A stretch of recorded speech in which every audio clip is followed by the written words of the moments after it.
శివకేశవుల నిలయం ఆర్టీసీ కాలనీలోని శ్రీకృష్ణ టెంపుల్లో ఆగస్టు 26న శ్రీకృష్ణ జయంతి ఉత్సవాలతో పాటు ఆలయ దశమ వార్షికోత్సవాలు ఘనంగా నిర్వహించనున్నట్లు స్థానిక వార్డు కౌన్సిలర్ కేశాని వేణుగోపాల్ రెడ్డి తెలిపారు.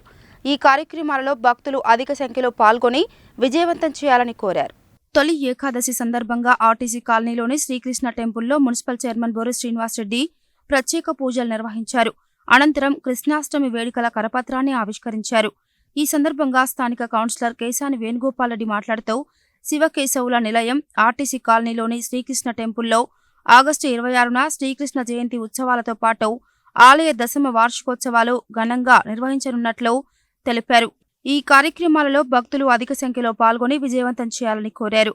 ఈ కార్యక్రమంలో municipal vice chairman Abbagoni Ramesh Goud, Pabbu Sai Sandeep, ఆలయ చైర్మన్ అంజిరెడ్డి, ఇమ్మడి పరమేష్, కర్నె వరప్రసాద్, పొగాకు నాగరాజు, జిల్లపల్లి యాదయ్య, రఘురామరెడ్డి, రాములు, వెంకట్రెడ్డి, ఆలయ పూజారి ఆచార్య శర్మ, నిర్మల, రజిత, సువర్ణ తదితరులు పాల్గొన్నారు.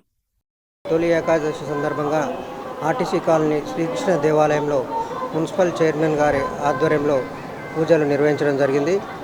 ఈ కార్యక్రమంలో మన భక్తులు చాలా పెద్ద ఎత్తున పాల్గొని ఈరోజు ఉదయం నుంచి ఏకాదశి సందర్భంగా ఇక్కడ స్వామివారికి అభిషేకాలు పూజలు నిర్వహించడం జరిగింది. అలాగే వచ్చే నెల ఈ శ్రీకృష్ణ దేవాలయంలో ఉట్లు కొట్టే కార్యక్రమం, స్వామివారి కళ్యాణం కార్యక్రమం, కరపత్ర ఆవిష్కరణ కూడా ఈరోజు చేయడం జరిగింది.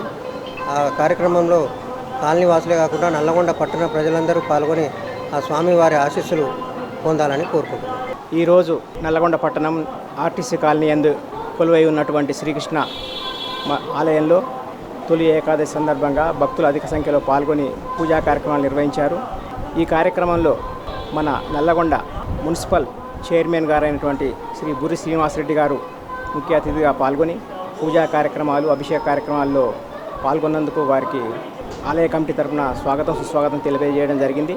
అదేవిధంగా రాబోయే నెలలో ఆగస్టు 26వ తారీఖు నాడు శ్రీకృష్ణాష్టమి వేడుకలను జరపడం కోసం ఈరోజు ఆహ్వాన పత్రికల ఆవిష్కరణ కూడా చైర్మన్ గారి చేతుల మీదుగా చేసుకోవడం జరిగింది. అదేవిధంగా వచ్చే నెలలో జరిగేటువంటి రాధాకృష్ణ వారి కళ్యాణానికి భక్తులు అధిక సంఖ్యలో పాల్గొని దేవాలయానికి ఆర్థికంగా సహకరించాలని, దేవాలయ నిర్వహణ అనేది చాలా కష్టతరంతో కూడుకున్నటువంటిది కాబట్టి విరాళ రూపేణ ఆర్థికంగా సహకారం అధిక సంఖ్యలో అందించాలని మరీ వేడుకుంటున్నాము.